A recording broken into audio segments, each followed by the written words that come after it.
Jadi hanya sampai menegakkan diagnosis, ya. Mungkin yang perlu kalian tahu mulai dari definisinya, terus klasifikasi, tanda-tandanya, terus DD-nya apa, dan terapinya untuk penyakit ini, ya, hanya tahu aja. Kemudian untuk penyakit yang pertama yaitu radang saraf optik yang kita sebut neuritis optik, di mana radang pada saraf optik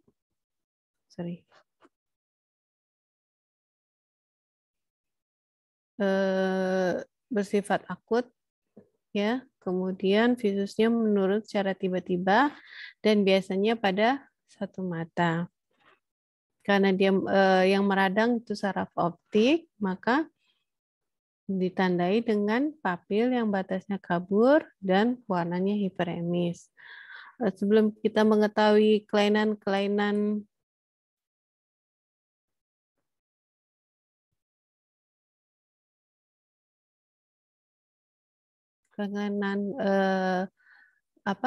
bentuk dari ini, kita harus tahu menilai saraf optik yang normal atau funduskopi yang normal, ya. Di sini kita lihat optik disc yang normal. Apa yang kita nilai? Pertama adalah ini optik disc, ya, kepala dari nervus 2 yang kita sebut papil, ya. Yang pertama kita nilai adalah bentuk, ya. Bentuknya itu bulat, kemudian batasnya tegas, ya. Kemudian apalagi warnanya merah kekuningan. Kemudian di tengah papil ini ada suatu cekungan yang kita sebut cup, ya. Jadi perbandingan cup sama perbandingan diameter disc yang kita sebut CDR, cup disc ratio, itu perbandingannya sekitar 1:3, ya. Kemudian di tengah-tengah dari papil ini keluar suatu arteri dan vena retina sentral. Bagaimana membedakan yang mana arteri, mana vena? Ya, kalian tahu yang mana diameternya lebih besar? Jawab. Ada yang tahu? Diameter lebih besar, arteri apa vena biasanya? Nicholas? Vena, dok. Vena. Jadi perbandingan arteri AVR, arteri vena rasio itu biasanya sekitar 2:3, ya, untuk AVR sendiri. Kemudian dari warnanya yang lebih gelap adalah si vena, ya. Jadi di sini kita lihat sini vena dan di sini arteri, itu perbandingannya. Kemudian dari papil lebih ke arah temporal, ini ada suatu makula, ya. Yang kita evaluasi dari suatu makula adalah refleks foveanya, ya, refleks foveanya yang muncul.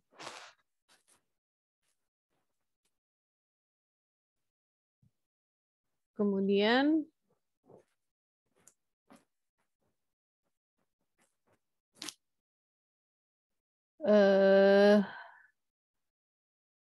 itu dari fundus normal, ya. Balik lagi kita ke awal. Berdasarkan neuritis optik itu ada klasifikasinya, ada berdasarkan oftalmoskop, bisa berdasarkan etiologi. Kalau berdasarkan etiologi, karena dia merupakan suatu infeksi, ya, bisa didapat atau idiopatik, jadi bisa penyakit-penyakit virus. Ini beberapa penyakit. Saya nggak baca semua ya, nanti kalian baca sendiri kira-kira penyakit apa ya. Nah, kemudian yang paling sering itu penyebabnya pada penggunaan OAT, yaitu etambutol. Ya, ini skematik untuk pattern dari retina ganglion cell dari optic disc. Nah, ini ada kelainan damage pada bagian bawah dari optic disc ya. Nah, gejalanya apa? Itu visus menurun mendadak dari hitungan jam karena tiba-tiba dia akut ya sampai beberapa hari.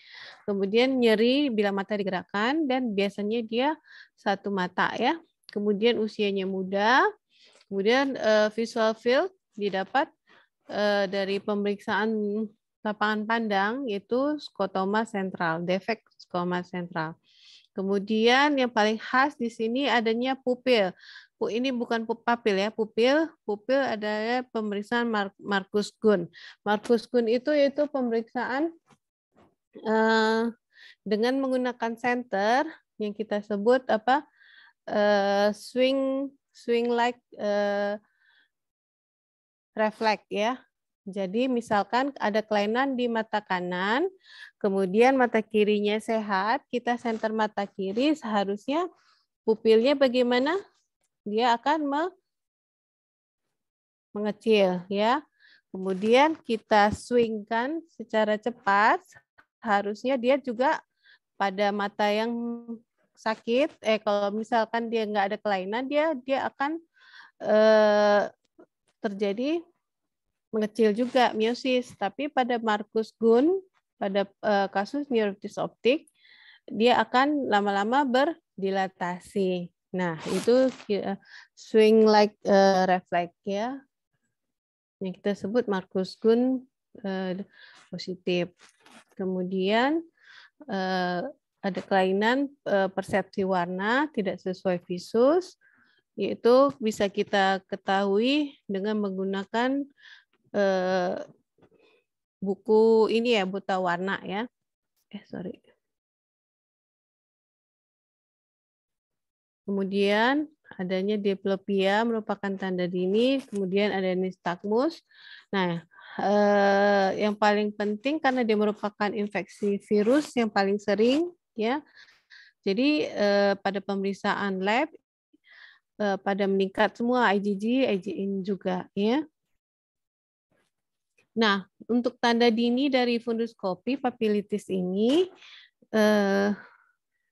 dijumpai papilnya karena dia merupakan suatu infeksi, makanya batasnya akan kabur, kemudian warnanya akan hiperemis, kemudian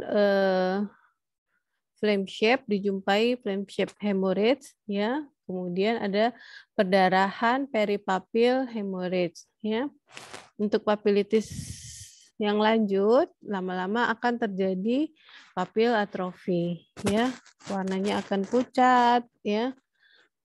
Kemudian pada daerah lamina cribrosa. Nah, ini tadi yang gambar normal.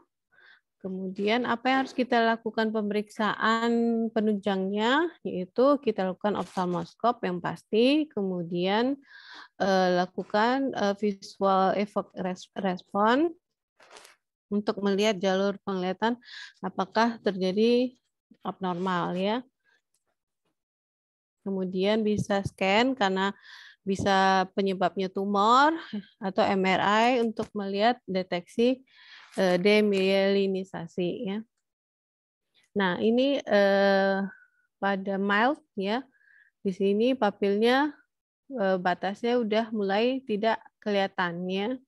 Kemudian dia mulai hiperemis. Nah, pada kasus severe dia sudah lebih kabur ya, dan lama-lama akan pucat ya.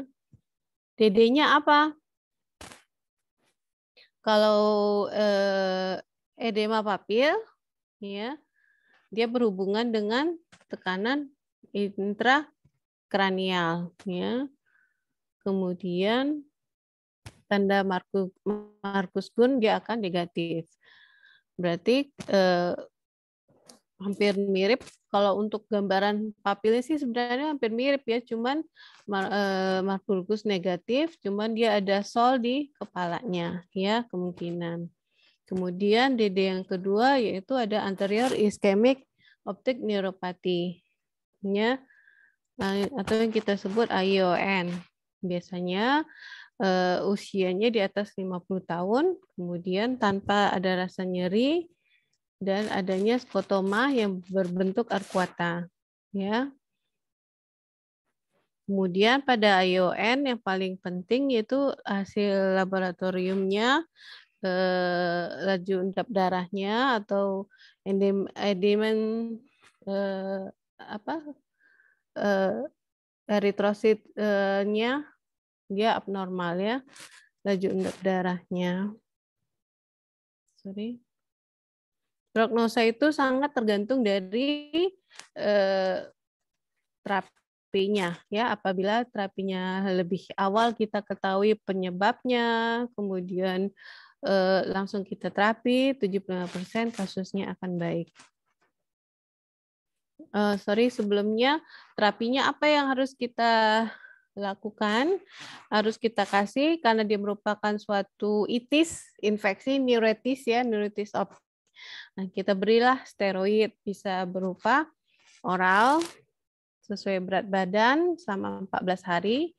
Kemudian bisa kita kasih intravena metilprednisolon selama 3 hari ya, kemudian dilanjutkan dengan oral. Kemudian itu aja ini prognosa tadi. Oke. Kemudian ada penyakit retina yang kita sebut retinitis pigmentosa. Di sini dia yang terganggu adalah sel batang. Yang kita tahu sel batang itu gunanya untuk penglihatan gelap ya.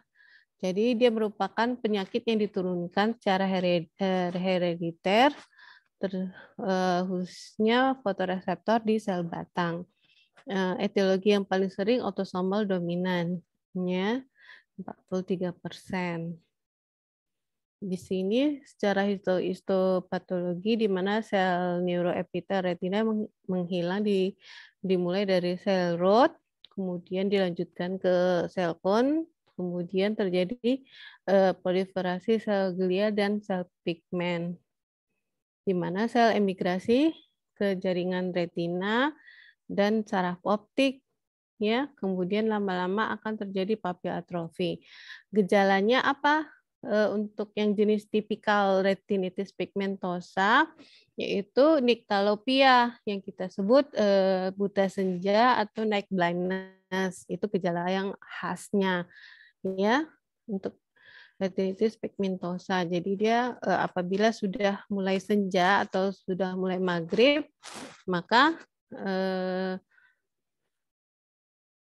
si pasien akan merasa terganggu penglihatannya, apalagi anak-anak kalau sudah menjelang malam atau menjelang maghrib dia akan jalannya akan nabrak ya. Kemudian pada pemeriksaan visual field perifer dia akan menurun secara progresif ya. Jadi pada retinitis pigmentosa ini dia akan melibatkan daerah perifer terlebih dahulu ya, yang terus lama-lama akan progresif, kita sebut tubular sign ya. Kemudian adaptasi gelap akan memanjang. Nah, gejala objektifnya dari yang khasnya yang harus kalian tahu di sini pada funduskopi kita sebut bone speckle like pigmentation ya. Seperti pecahan tulang ya, pigmentasi seperti pecahan tulang. Nah, ini dia yang kita sebut bone speckle like pigmentation ya, di daerah perifer terlebih dahulu dia paling sering. Kemudian pemeriksaan penunjang yang harus diperiksa, visual field yang jelas. Kemudian di sini juga paling penting adalah ERG ya, elektroretinogram ya. Kemudian adaptasi gelap yang didapat dia akan memanjang. Kemudian elektrookulogram ya, kemudian baru FFA. Pada FFA akan terjadi choriocapillaris loss katanya di sini ya. Kemudian adaptasi gelap dia akan memanjang. Kemudian ini like adaptasi. Kemudian ada dua bentuk tadi ya. Tadi bentuk tipikal, yang ada yang atipikal ya. Ada beberapa. Ini jarang kita jumpai, cuman ada bisa ya. Nanti kalian baca sendiri apa bedanya. Cuman yang paling sering tadi yang bone speckle like tadi, yang pada yang jenis tipikal. Ya. Nah, ini yang gambaran B-nya. Ini bone speckle pigmentation-nya. Kemudian ini yang bentuk yang atipikal ya. Penata laksanaan untuk retinitis pigmentosa sendiri karena dia merupakan suatu herediter diturunkan, maka harus kita lakukan genetik counseling-nya.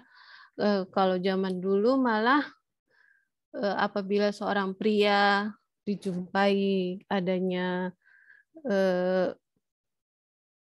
retinitis pigmentosa, malah dia tidak boleh melakukan berkeluarga atau dia menikah ya, zaman dulu ya. Tapi kalau sekarang sangat dianjurkan karena dia diturunkan kepada anak laki-laki khususnya. Nah, jadi harus dijelaskan betul ya apa kejadian nanti apabila dia mempunyai keturunan. Kemudian kontrol visual field. Kemudian monitor komplikasi, apa aja komplikasi yang bisa terjadi pada retinitis pigmentosa. Yang paling sering adalah katarak ya. Katarak, kemudian pembengkakan makular edem ya, sistoid makular edema. Kemudian apabila terjadi sistoid makular edema, kita berikan karbonik inhibitor, karbonik anhidrasi inhibitor ya. Contohnya acetazolamid, biasanya responnya. Kemudian kita kasih suplemen, bisa vitamin A yang dosis tinggi, yang antioksidan sekitar 1.500 international unit per hari ya. Kemudian bisa kita kasih vitamin E juga. Kemudian sekarang yang lagi yang sudah banyak dilakukan itu transplantasi sel retina ya. Bisa pasang chip ya di retinanya. Jadi dengan pasangnya chip itu diharapkan dia dapat melihat bayangan ya gitu. Yang lagi di penelitian selanjutnya ya. Sejauh ini ada yang mau bertanya? Silakan aja, ada beberapa penyakit nggak terlalu banyak ya. Saya ngambil intinya aja. Kemudian di sini ada penyakit akibat suatu sistemik yang kita sebut retinopati. Nah, di sini retinopati hipertensi berarti akibat dari pada penderita hipertensi ya. Kalau hipertensi biasanya mengenai pembuluh darah arteri ya. Kelainan fundus pada mata hipertensi biasanya ada 4 yang terjadi, angiospasme, angiopati, retinopati, dan oklusi pembuluh darah. Ya, angiospasme itu terjadi hipertonus dari pembuluh darah, kemudian perubahan dinding dari organik dari pembuluh darah, kemudian kelainan pada bentuk dari pembuluh darah retina yang kita sebut retinopati. Kemudian bisa terjadi oklusi pembuluh darah. Nah, kalau angiospasme itu pada fase awal hipertensi, hipertonus tanpa disertai kelainan organis, dia sifatnya reversibel, ya, misalnya pada eklamsi, ya. Kalau angiospasme itu biasanya lebih cenderung ke yang arteriol, dia lebih pembuluh darah kecil. Kalau angiopati, tadi ada angiospasme, ada angiopati. Nah, apabila mengenai tunika intima kita sebut aterosklerosis. Apabila mengenai tunika medial, ya kita sebut medial sklerosis. Apabila mengenai keduanya, arteriosklerosis. Nah, khusus untuk hipertensi retinopati ini, sklerosis senil pada usia tua, ya ditandai ada 2 faktor perubahan, yaitu avekrossing fenomen, yaitu tanda backing, ya. Nanti kita lihat gambaran khasnya. Kemudian yang kedua, yang paling penting yang kalian ingat di sini adalah perubahan refleksi aksial dinding pembuluh darah yang pada aterosklerosis, ya. Nah, ada 4.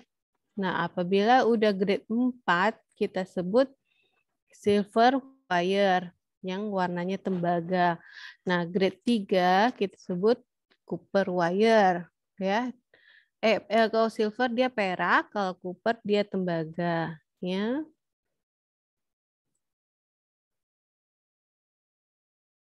Nah, apa yang disebut retinopati itu hipertonus, ya, ketegangan, ya, tonusnya, kemudian angiopati yang lama dan menyebabkan gangguan aliran darah sehingga terjadi iskemik yang menyebabkan jaringan retina terganggu nutrisinya akibat kerusakan endotel pembuluh darah. Nah, gejala klinis untuk hipertensi retinopati,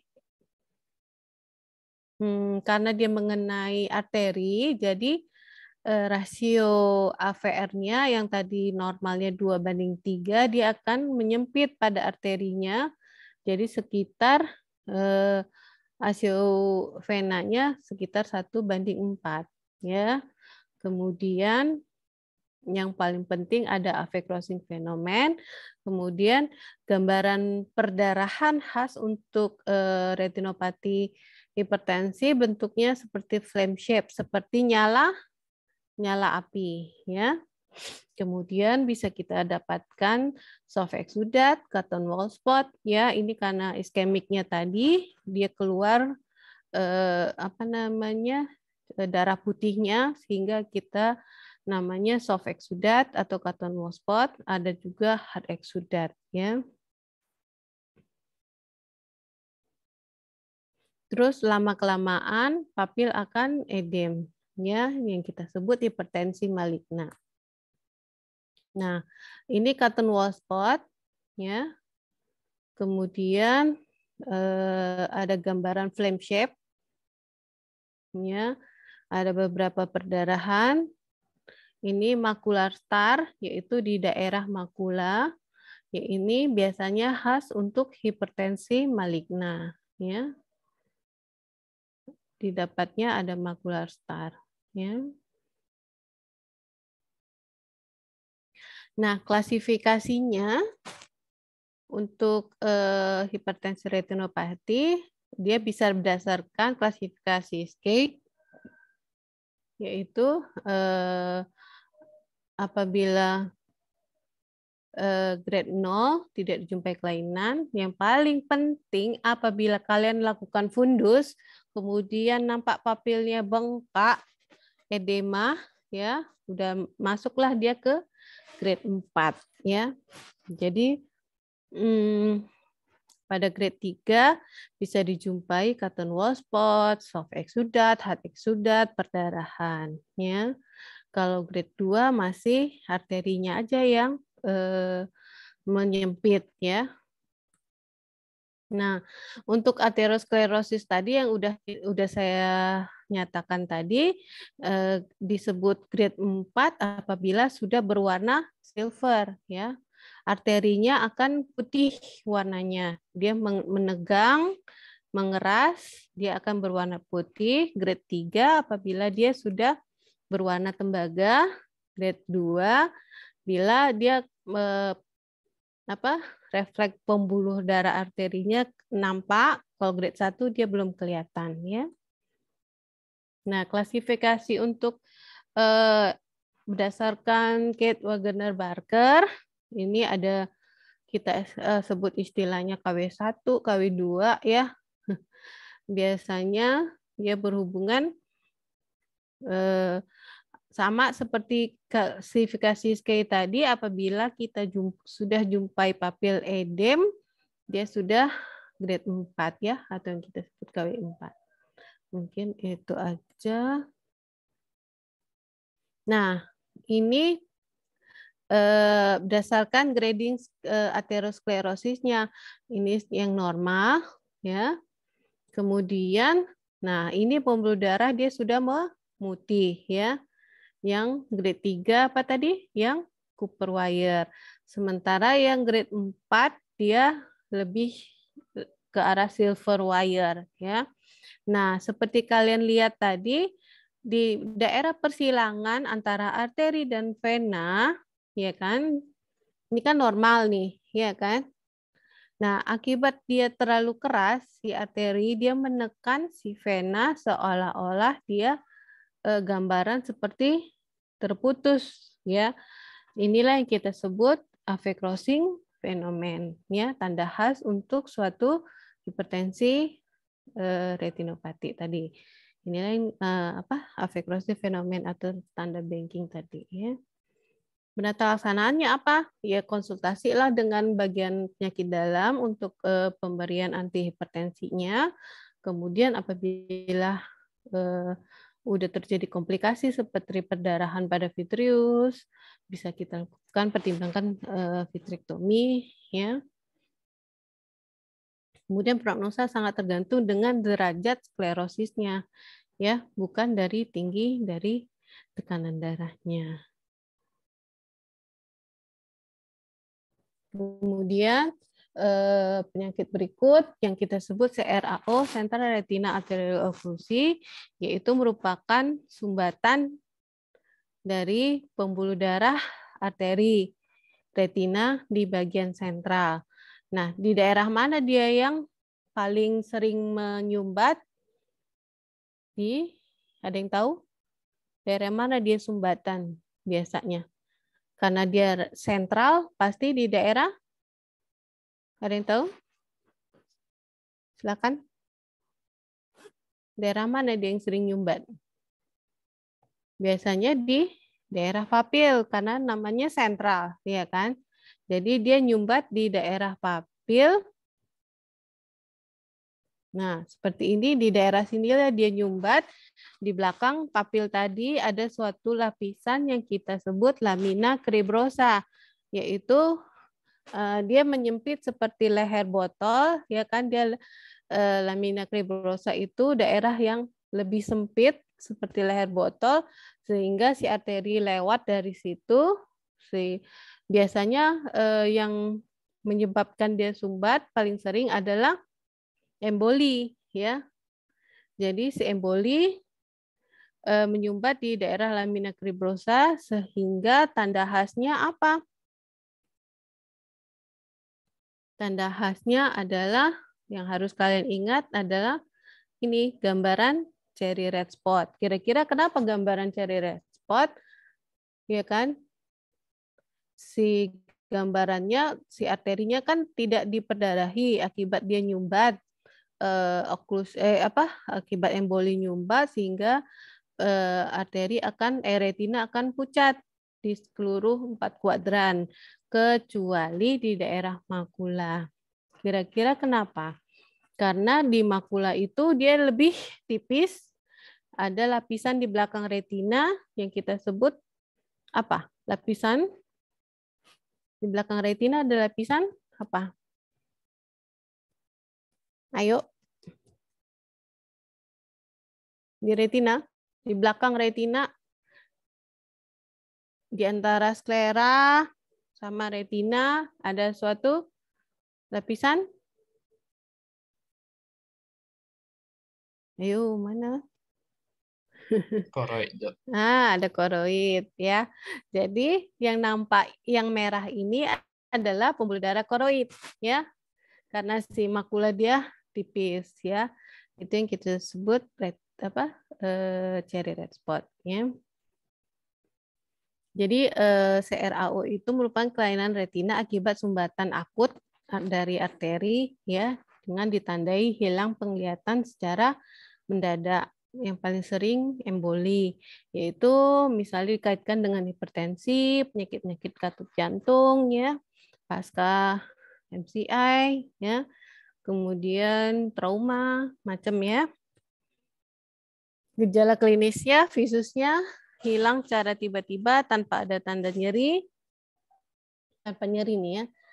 Kemudian bisa amoresis fugax, yaitu dia begitu nyumbat tapi dia lepas lagi ya, istilahnya transient visual loss ya. Dia hanya menyumbatnya sementara ya. Kemudian biasanya sering pada laki-laki di atas 60 tahun. Kemudian apabila masih fase akut, itulah yang disebut cherry red spot. Tapi kalau sudah yang kronik, sudah lebih dari sebulan, ya lama-lama akan berakhir menjadi papil atrofi dan penglihatan tidak akan kembali lagi.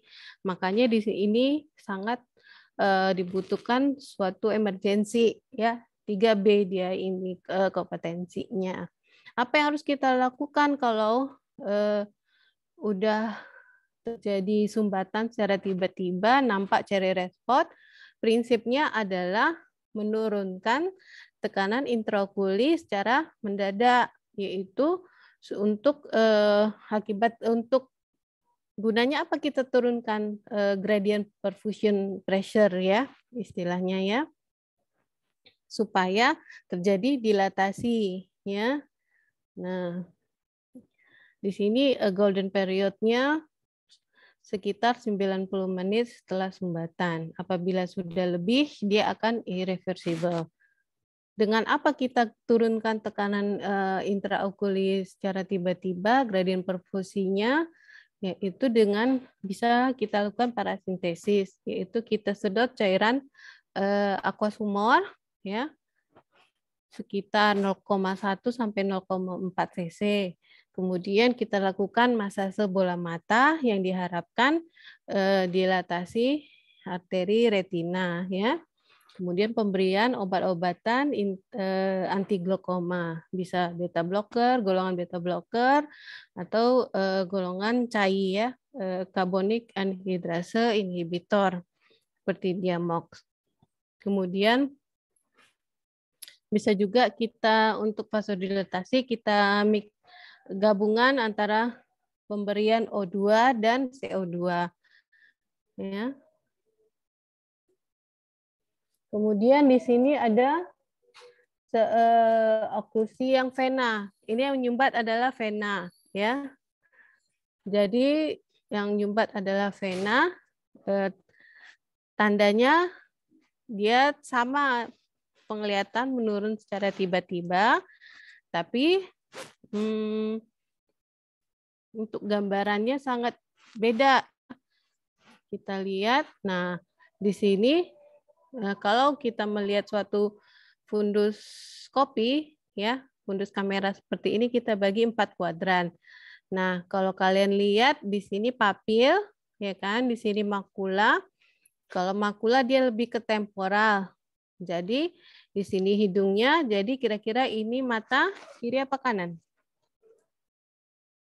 Kalau kayak gini, ini makula. Ke arah dia lebih ke temporal, lebih ke lateral. Sementara ini lebih ke daerah nasal. Berarti sini hidungnya. Berarti ini mata. Coba. Kiri dong. Kiri, ya.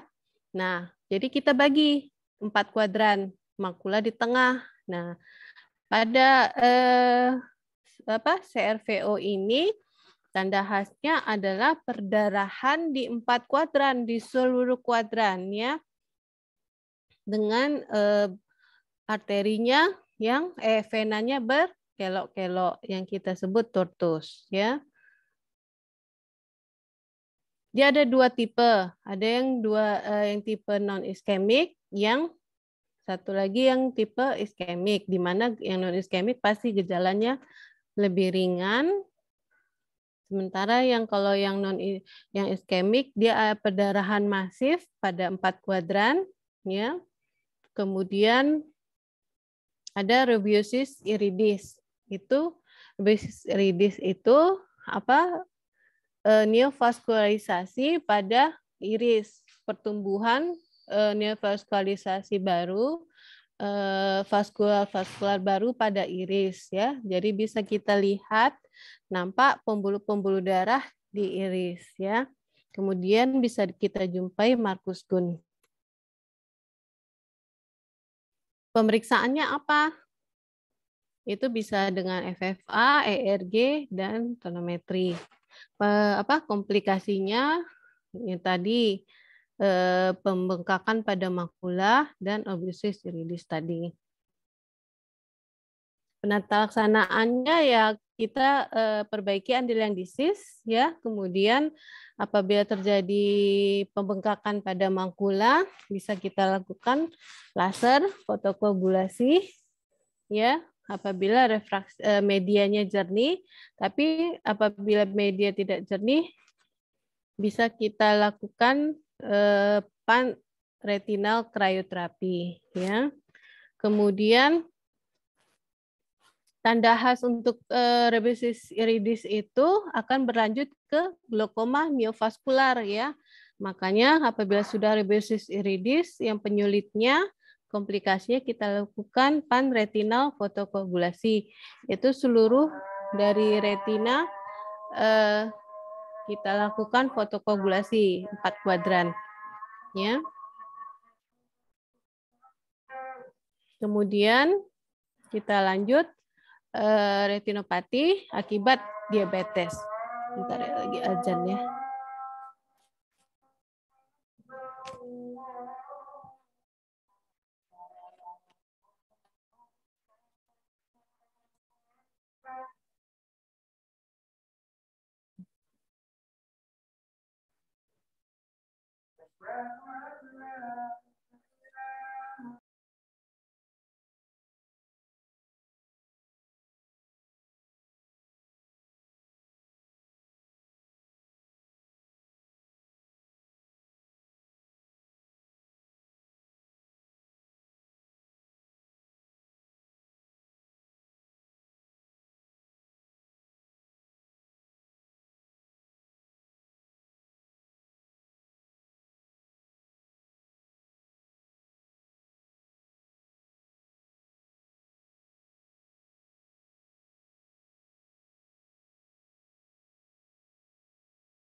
Ya, kita lanjutkan ya.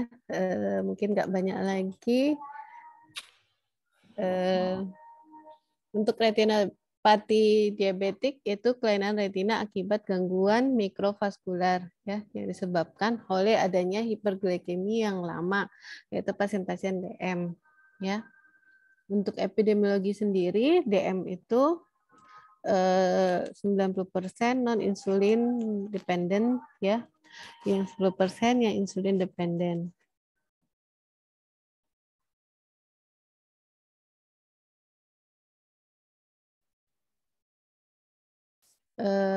Patogenesenya di mana DM dapat menimbulkan gangguan anatomis dari fungsi organ, bisa mata, ginjal ya, kayaknya ke seluruh ini ya.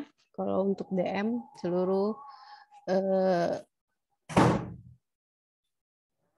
bagian tubuh kita dengan mekanisme ada 4, yaitu jalur polyol, kemudian glikosilasi dan enzimatis, kemudian pembentukan senyawa bikarbonil dan stres oksidatif, di mana retina merupakan jaringan yang paling tinggi respirasi dan glikolisisnya. Ini merupakan patogenesisnya untuk terjadinya di mana aldose rekrutase apabila meningkat akan mengakibatkan ujung-ujungnya ke iskemik ya. Nah, ada 2 bentuk dari diabetik retinopati. Ada yang non proliferatif diabetik retinopati atau kita sebut NPDR dan PDR.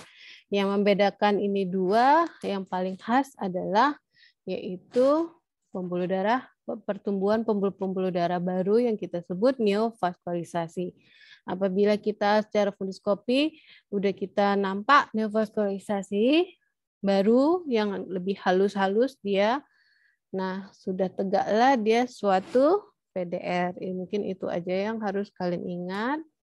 Nah ini lebih detailnya ya, pada NPDR ada yang mild, ada moderate, ada severe, ada very severe. Sementara kalau yang PDR tanpa ada high risk, kemudian PDR dengan high risk, kemudian ada yang advance. Nah, ini bentuk dari soft eksudat, hard eksudat. Cuman membedakan dengan perdarahan pada DM ya atau diabetik retinopati dia dot blood ya, sementara tadi pada hipertensi dia bentuknya flame shape, itu aja. Nah, ini apabila dia sudah mengenai hard exudat di daerah makula, berarti sudah ada ketebalan yang bertambah yang kita sebut DME ya atau CSME. DME itu diabetik makular edem ya. Nah, itu penataksanaannya beda ya. Nanti kita bahas. Kemudian apa terapinya? Pertama ya kita analisisnya kita lakukan kontrol dulu gula darah ya. Sorry. Kemudian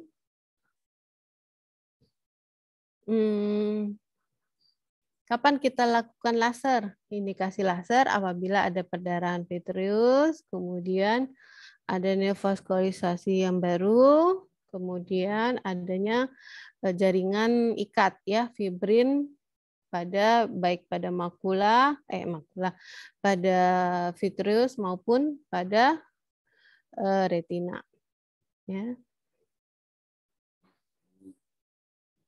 Nah, ini post laser ya. Yang bulat-bulat ini. Ini PRP. Kalau PRP itu seluruh dari bagian panretinal fotokoagulasi panjangannya ya. Jadi seluruh dari retina 4 kuadran itu kita lakukan laser kecuali di daerah ini. Ya. ini sudah ada jaringan ikat. Berarti sudah ada neovaskularisasi. Nah, ini gambaran neovaskularisasi ya. Pembuluh-pembuluh darah halus ya. Bisa pada papil yang kita sebut NVD, neovaskularisasi pada disk, atau NVE, yaitu neovaskularisasi elsewhere ya. Ini pembuluh-pembuluh darahnya baru ya. Kapan kita lakukan bedah vitrektomi ya? Indikasinya bila perdarahan vitreous yang lebih dari yang lama atau lebih dari 6 bulan ya. Kemudian PDR yang aktif, yang ada neovaskularisasi tadi, tapi visusnya baik ya. Kemudian adanya traksi ya, ablasio retina yang jenisnya yang traksi ya. Sejauh ini ada yang mau kalian tanya, Dek? Kemudian kita bahas retinal detachment atau yang kita lebih sering dengar ablasio retina. Karena istilah ablasio retina udah jarang kita pakai lagi, kita lebih sering kita menggunakan kalimat retinal detachment ya. Yaitu lepasnya retina, lapisan retina sensori dari RPE. Nah, RPE ini dia lebih dekat ke lapisan koroid ya. Jadi dia kalau kalian tahu retina ada 10 lapisan. Jadi dia lebih dekat yang lepas ke daerah koroid dan dia daerah yang dalam. Nah, gejala awalnya apa? Yaitu bisa terjadi floaters. Apa itu floaters? Floaters itu yaitu keluhan si pasien seperti melihat bintik-bintik hitam yang terbang-terbang di lapangan pandangnya ya. Kenapa bisa terjadi floaters? Kira-kira di saat itulah dia epitel dari retina dia lepas masuk ke dalam si vitreous ya. Jadi dia mengambang-ngambang. Kemudian gejala yang awal, yang kedua yang khas adalah fotopsia. Fotopsia itu seperti melihat kilatan cahaya ya. Kenapa bisa terjadi fotopsia? Saat itulah terjadinya robekan atau tarikan si retina. Retina kan mengandung listrik, jadi dia saat dia robek atau terjadi tarikan, pasien akan melihat seperti kilatan cahaya. Ya. Kemudian yang khas yang ketiga itu melihat seperti tirai.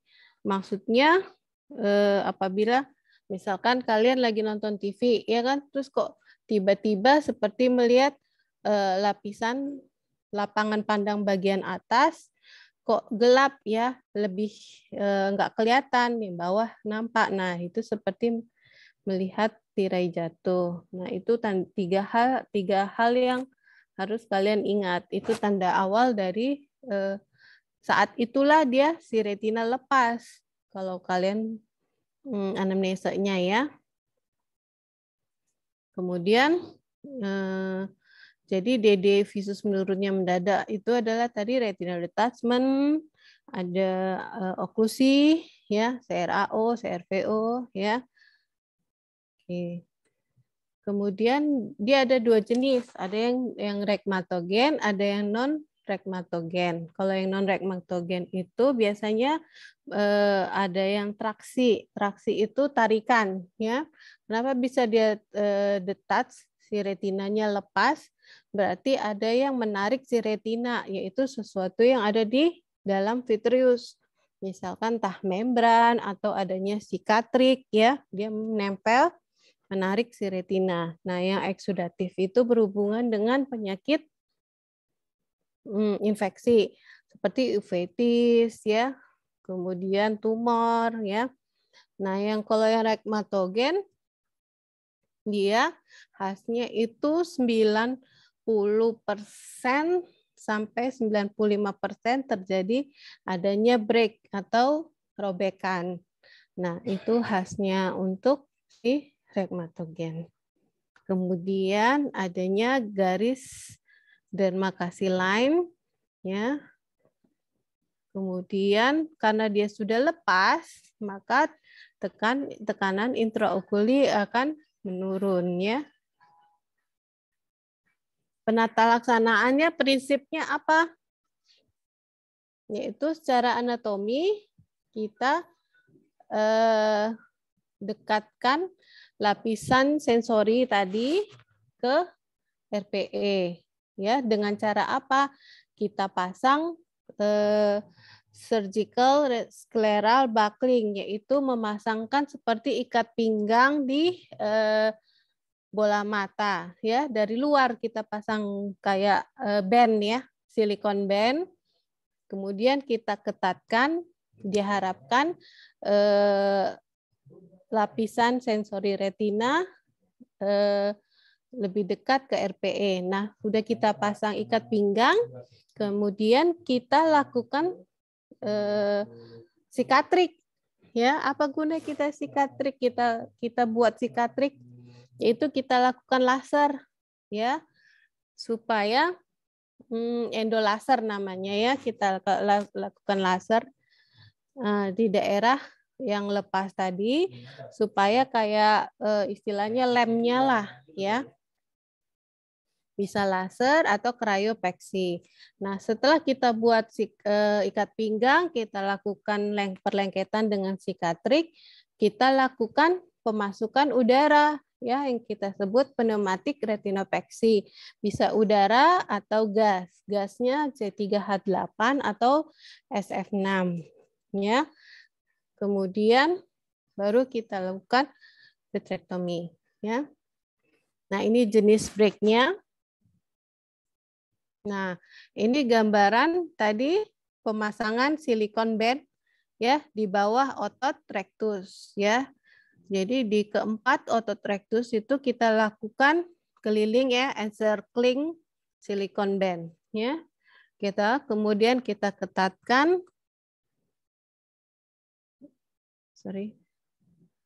Kita ketatkan ya. Baru kita lakukan laser. Kemudian kita lakukan retinopeksi ya. Oke. Kemudian bentuk yang kedua yaitu intraksi yang sudah saya sebutkan tadi. Kenapa bisa terjadi lepas retinanya? Berarti ada tarikan membran ya, atau ada juga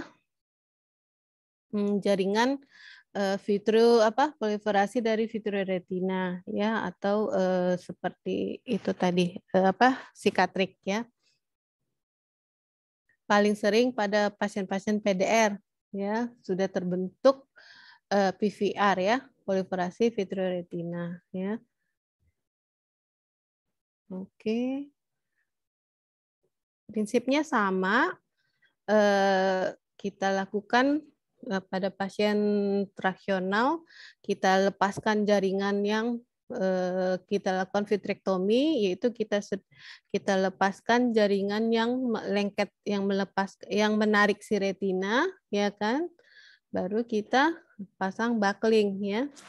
Nah, ini gambaran USG dari si retina yang lepas ya.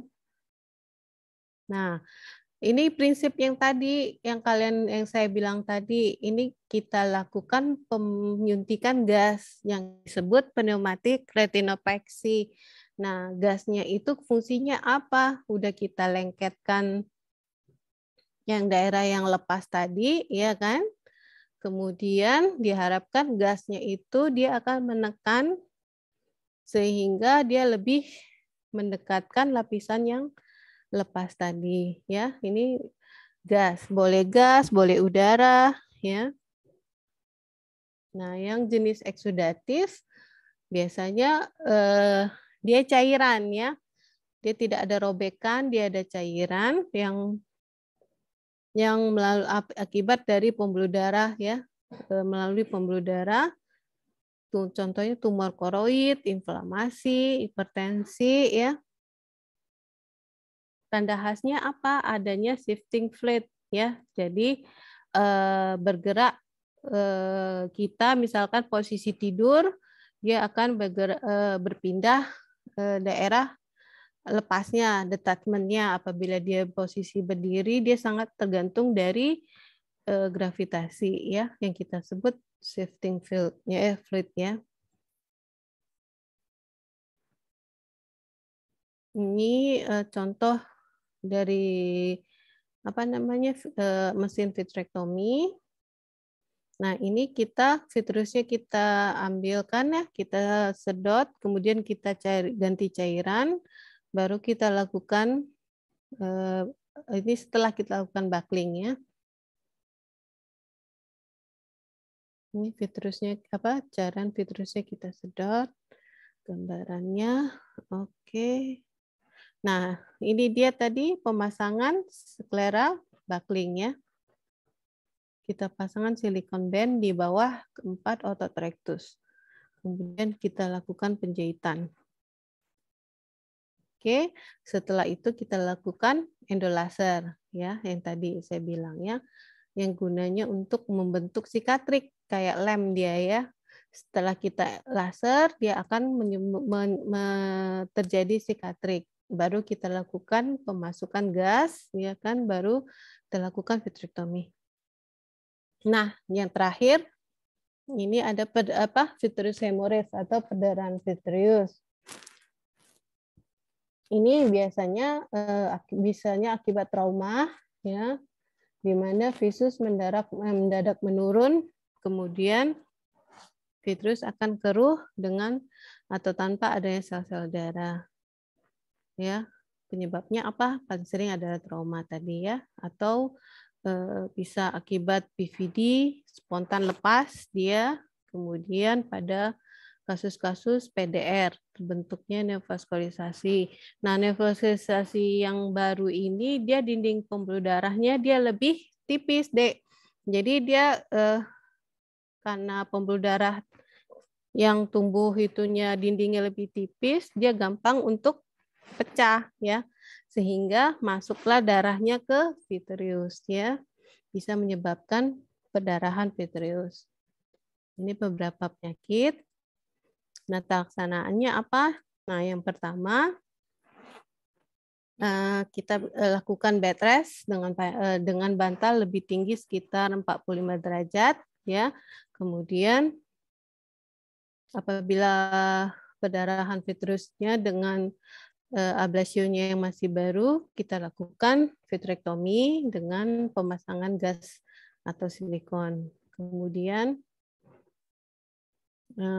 apabila dengan diakibatkan dengan PDR tadi, kita lakukan seperti tadi sama vitrectomy dengan endolaser ya. Nah, sebetulnya perdarahan vitreous ini harus kita evaluasi dulu. Diharapkan apabila dia hanya sedikit, diharapkan dia bisa terserap. Tapi apabila dia tidak berkurang dalam waktu 3-6 bulan, kita lanjutkan vitrectomy dengan kita sedot darahnya ya, dengan atau tanpa endolaser. Mungkin itu aja dari saya. Ada yang mau bertanya? Silakan. Ada yang mau bertanya? Izin dokter. Silakan. Tujuan vitrectomy-nya apa ya dokter untuk yang di ablasio? Sebenarnya kan dia ada bagian yang lepas, retina yang lepas itu dia di dalam, ya kan? Oh, udah saya stop share screen ya. Nah, jadi kita lakukan pengambilan vitreous, ya kan? Baru kita bisa pasang udah vitreousnya kita sedot keseluruhan, ya. Kita bisa keluarkan cairan di lapisan apa namanya SRF ya, pada field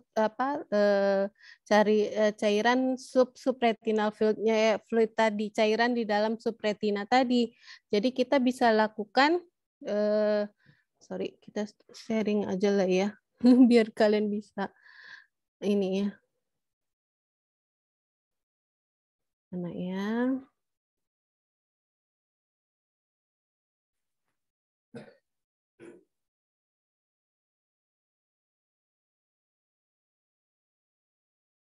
Oke.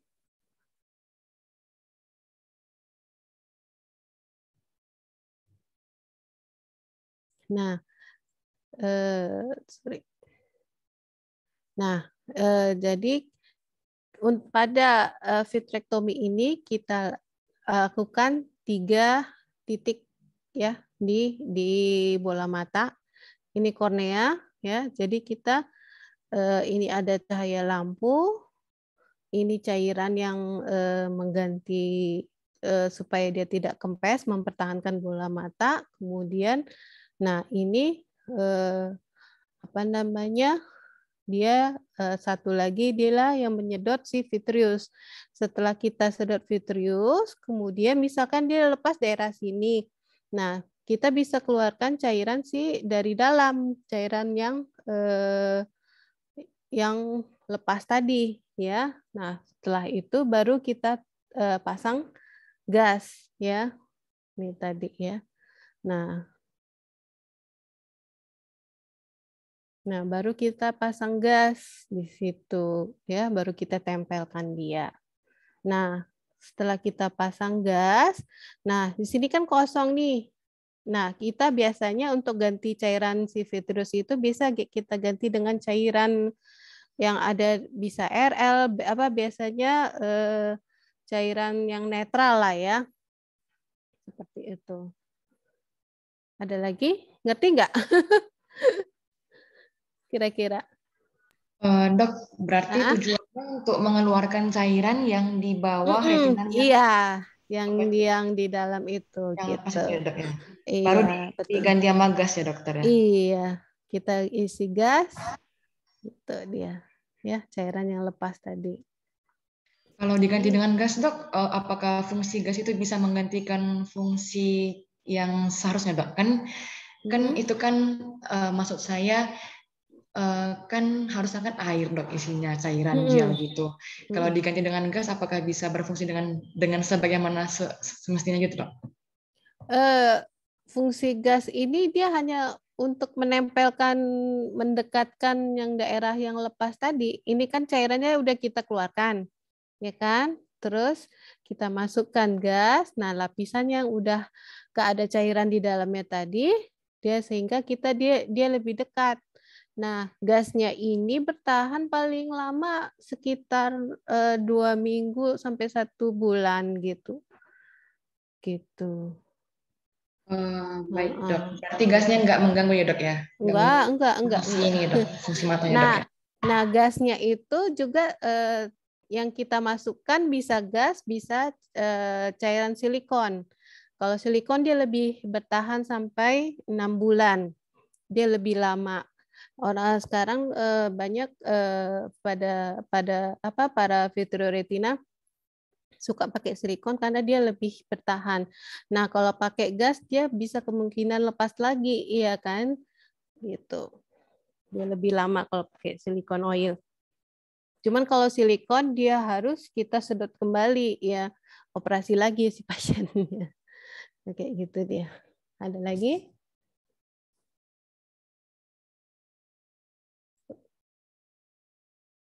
Ada lagi yang bertanya? Baik, dokter.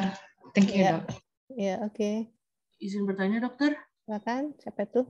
Perkenalkan saya Grace, Dok. Saya ingin bertanya, Dok, untuk yang rheumatogenic retinal detachment tadi, Dok. Kan di fundoskopi dijumpai TiO-nya menurun ya, Dok. Kalau misalnya lepas itu kayak logikanya jadi bertambah gitu volume, saya TiO-nya naik gitu. Enggak lah, dia kan bola mata isinya apa? Vitreous, ya kan? Begitu dia lepas, cairannya masuk ke daerah yang ada break ini. Cairan subretinal fluid ini masuk lewat robekan retina. Lama-lama dia akan makin ini dia lemah dia gitu. Tanda khasnya justru kalau tekanannya tidak turun kita bingung, tapi yang rheumatogene ya, kalau beda dengan yang eksudatif. Kalau eksudatif dia hanya cairan yang ada di dalam. Kalau ini enggak, dia masuk ke dalam lewat robekan retina tadi. Ya, justru makin lemah dia. Ya, gitu. Ada lagi? Terima kasih banyak, dokter. Sama-sama. Ada lagi? Ada kuliah lagi kalian setelah ini? Tidak, dok. Nggak ada ya. Oke, ada yang ingin bertanya?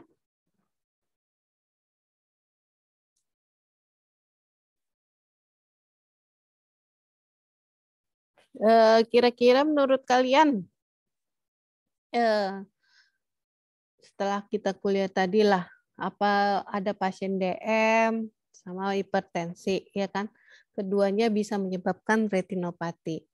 Nah, kira-kira apa yang menentukan dia bisa jatuh ke retinopati pada pasien DM sama ke hipertensi?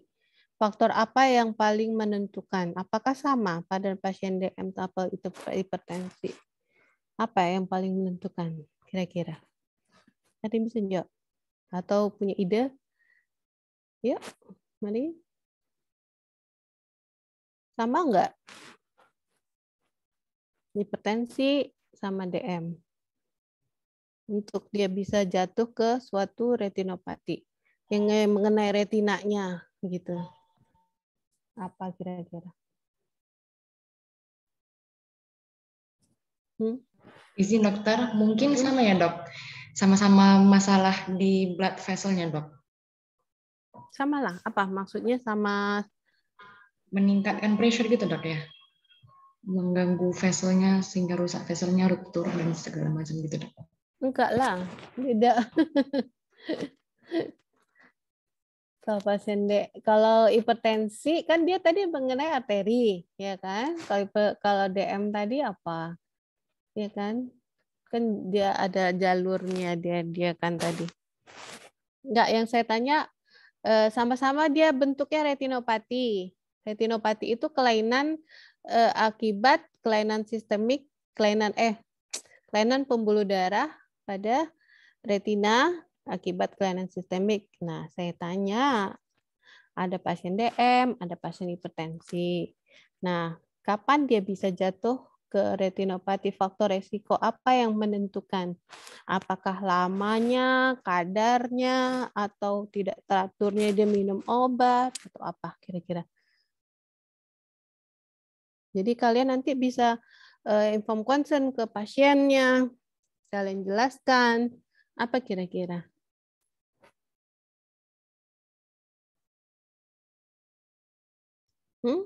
Ayo. Perawatannya, dok. Kalau apa? Apa review? Revisa. Perawatan kurang minum obat tadi dok, mungkin perawatannya. Jadi diabetiknya semakin parah. Berarti tidak teratur ya? Iya. Ada lagi? Sama dengan DM? Sama dengan hipertensi kira-kira menurut kamu? Hipertensi. Kalau hipertensi? Itu DM. Iya, dok. Kalau hipertensi? Juga sih, dok. Mungkin juga dok. Itu kalau hipertensi tiba-tiba. Kayak mana? Kalau hipertensi berarti lebih ke apa ya? Lebih ke? Faktornya lebih banyak gitu mungkin dok. Kayak tiba-tiba kan mungkin nggak sadar, tiba-tiba lebih parah masalah hipertensi jadi langsung drop gitu. Cuman kurang lebih saya rasa sama sih dok, harusnya sama-sama karena kurang perawatan. Oke. Yang lain? Ada punya pendapat lain? Kalau DM lebih ke lama dia menderita. Nah, ya kan? Lama dia menderita diabetesnya. Jadi dia kapan dia jatuh untuk jadi suatu retinopati tergantung dengan lamanya, bisa 5 tahun, 10 tahun, 15 tahun, ada beberapa buku 30 tahun lebih jatuh 90% dia jatuh ke retinopati. Nanti 20 tahun atau 10 tahun hanya 20% misalkan gitu. Ya. Sementara kalau dia tidak minum obat atau jadi kalau pada DM ini mau teratur tidak teratur dia pasti kena retinopati ya, berapa persennya tapi Ya, ngerti. Tapi kalau dia tidak teratur minum obat, dia lebih cepat jatuh ke suatu retinopati. Nah, beda dengan hipertensi. Kalau hipertensi, dia kadarnya. Begitu dia kena, misalkan tensinya 200, ya kan? Saat itulah dia bisa langsung jatuh ke retinopati. Ya, gitu. Ngerti? Ngerti nggak sih? Ngerti nggak, Revisa? Berarti kayak kalau hipertensi tadi karena sangat parah gitu kan, bisa tiba-tiba jadi. Iya. Kalau diabetes karena jangkanya aja. Jadi jangka waktunya. Jadi kalian harus jelaskan ke pasien apa gunanya minum obat supaya dia tidak cepat jatuh ke retinopatinya, khususnya pada pasien DM. Karena pasien DM kan malas sekali minum obat seumur hidup. Walaupun dia tahu harus minum obat seumur hidup, ya kan? Apalagi yang udah insulin, ya kan?